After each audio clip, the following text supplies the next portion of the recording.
I want to really start by welcoming everybody. Lots of people have come from far and wide. We really appreciate you coming. Thank you very much. We've got people from Denmark, from Scotland, Norwich, and Bath, and Kent, and London, and Cheltenham, one of my favourite places. I'll be there very soon. So if you're from Cheltenham. Very special welcome to those who have come to us from across the border. Liverpool and Listen, you brought the weather with you. Never rains in Yorkshire, and it doesn't get much windy, and the thing doesn't blow over. So you're here. Anyway, you're all very welcome to God's own county.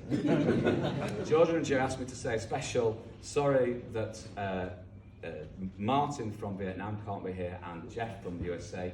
We're going to try not to mention the word of what's happened over the last 2 years. Anyway, that's the reason why they couldn't make it, but they're missed, and I think one of them has seen already what's been going on, so that's great. So I hope you'll indulge me, but I'm going to start by talking about Georgia. That won't be a surprise. Here she is. So already before she was born, she gave us a bit of a scare. You wouldn't know that. I was talking to Jane about it before. But she came through and born on the 12th of March. And I think that was the first time we saw Georgia's determination to succeed and to be here. And I think when we look at today and what they've both achieved in this fantastic place, and all the lighting and all the design, which is their dream, it's wonderful what they've done. So, determination and welcome.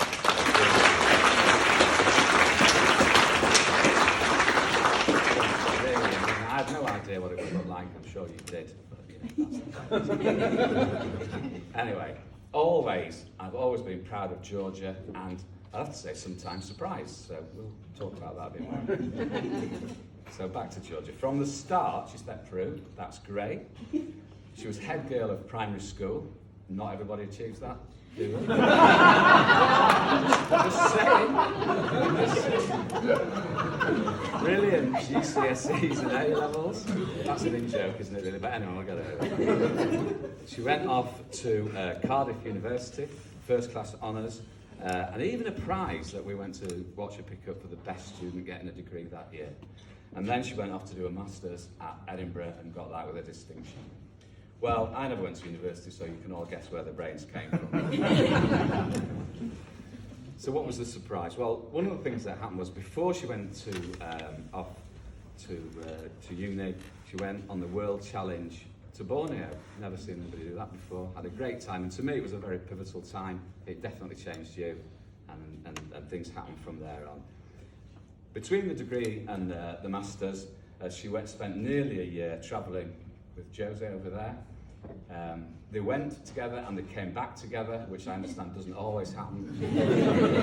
And with a relatively young daughter at the other side of the world, it was very good news to know that you stayed together all this time, and here you are today, which is fantastic, isn't it? So all this travelling, it struck me when I was thinking about what I might say, is really interesting. Because not everybody might know, but Georgia suffers from travel sickness. Even today. We had to face the right way in the God. I do remember one time in the early days when Jane and I took the girls to Edinburgh, and all I really need to say is the car, Jane's car, was never the same again. Her sister will not sit in the back of any car with her. She's not facing the right way. So that, yeah.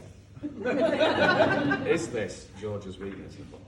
So let's move on again. Only a few years ago, you might remember that we went to Portugal. So Pat and I went with Georgia and Joe and Rebecca to Portugal over New Year. So as you do, we went out on New Year's Eve to a local bar just up the road. Georgia, as has already been said, what she loves to do is look after people, make sure they're okay, help them whenever she can. Well, I don't know if it was the second thing she did was she decided to find a couple who needed marital advice. Whether they knew they needed marital advice, or whether they needed it on New Year's Eve. But anyway, that's what they got. After that, she moved to the other side of the bar. It was time to make cocktails, wasn't it? It was indeed. Everybody could have a cocktail. I've got no idea how that happened, but it did. We had a great night, New Year's Eve. There's a lot of Adele sang, if I remember right. you look like a movie, you sound like a song. They were impressed. And hello. Surprised she didn't get us over when she couldn't do these concerts, but anyway. So what happened next? Well, we got on the taxi, and Joe very quickly said to the taxi man, no, you must stop. So he did. Didn't see Georgia for 2 days. If you want to know what happened on the way back down to the walk back, you need to ask Joe.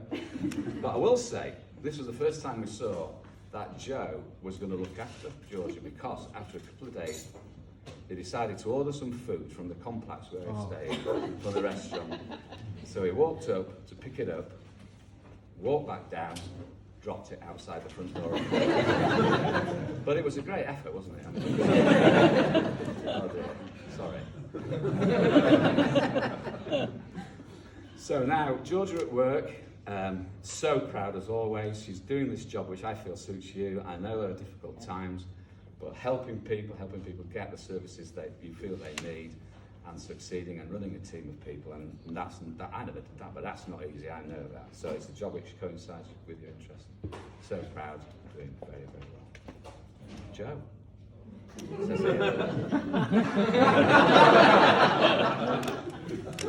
So the first thing I found out about Joe, as we've already come out, is a Liverpool fan.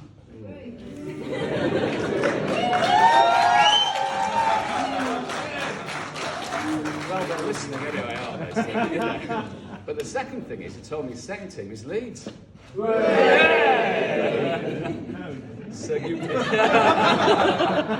so the thing is, they're in the same division, but we're really not going to, as a Leeds fan, going to take any trophies off Liverpool for some time soon. So it works, doesn't it? We're fine, aren't we? We talk about it, and it's okay.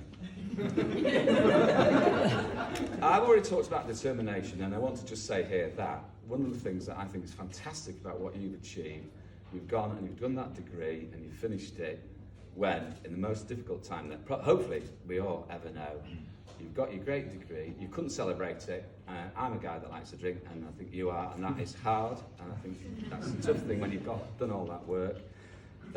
You've then gone off and found a job at a time when it is really difficult to do it. Brilliant, and it's a job I think that suits you, and I know you're doing well at it, so that's great. And I forgot my drink now, so I'm sorry about it. It's all going very well. So, you know, as far as the thing about today, it's an opportunity to celebrate the wedding, but it's also a chance maybe for you to meet some of the, I don't know where they are, friends from university that you didn't have a chance to celebrate with before. So it's a joint celebration, and I hope you make the best. So my first toast is to Joe for all that. Well done. Oh.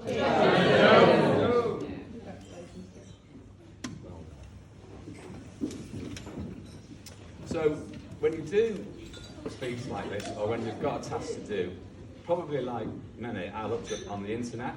It's a new thing, they've got these things. And you look up and you see, what should you say in Father of a Bride speech? Well, it says here, it said you could give marital advice. Well, I think most of you know I'm not in a position to give marital advice. So we're not going to do that. You'll be pleased to know. Like you might be thrown at me, might be. Anyway, but what I would like to say is when you look at them, you can see, and some of this has already been said, but I need to say it. You can see you understand each other. You can see that you love each other. I love to watch you laugh together. It's important, so important. And I think one of the most important is you let each other be yourselves.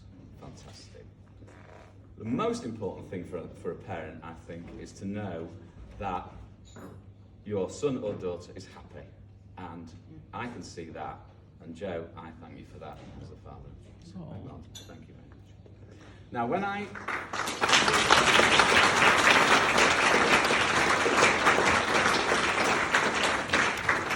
was talking to Jane, Mum, about today and what we might say and all the rest of it, she pointed me in the direction of Dr. Zeus.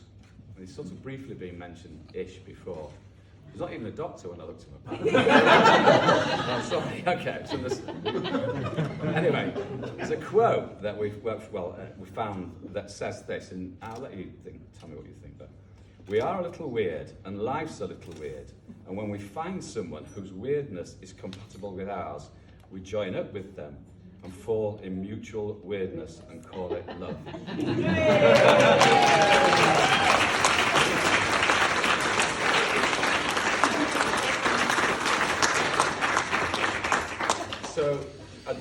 just also say, I don't know, they've got this fantastic house, which I think is lovely, and it's in a place they love, and actually we started off there as well, so what a place to start, really good. And I don't want to say it's weird, but it was already mentioned, if you have been, or if you do go, look at the artwork, really? Anyway, the stuff on the walls. And it's very different. I'm not saying it's weird, maybe. But it's very distinctive, and it's you two, and I think that's great how it does that. She's really good. Okay, different subjects. Over the last couple of years, we've thoroughly enjoyed getting to know the other side of the family, now the whole family, which has been brilliant. Pete and I have bonded over a few beers, and obviously a similar in caps, the odd curry, and he supports a team which is much more on a similar level to Leeds, so that's okay. We like all that. And we're really looking forward to, we've had a lot of fun together already, and we have a lot of fun setting it all up, and we're really looking forward to that happening going forward. So now, the next toast is really to say, good luck to us all, and how we're looking forward to it, and a toast to the families, the Hansons, the Thoys, the Eilifs, and the Hanson Eilifs. Yes. That's the bit I nearly forgot. So the families, if you don't mind. Right, they're coming thick and fast now, so isn't it? So this is a sad one, really, because it's already been mentioned, but on the table in front of us, we've got really lovely mementos from the grandparents. And Georgia's 3 grandparents are not here, and I know the others aren't, but Granny is here to represent grandparents all together. It's great to see you here, looking lovely and fantastic. Thanks, Granny.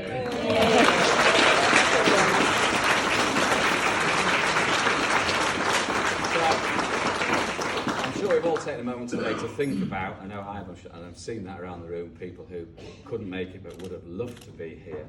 So let's just have a toast to absent friends and family. Absent friends.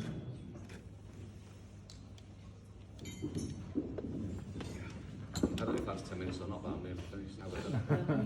All right, okay. So to finish with, I just want to say how brilliant a day I'm having, and I'm sure you all are having too. Thank you to you both for setting it all up, for having the vision and for doing it. Wish you all the love and happiness and luck, because I reckon we all need a bit of luck in the future. We'll always be there behind you to support you if you need us, but I think you've got a great life ahead. So thank you very much, Georgia and Joe. Cheers.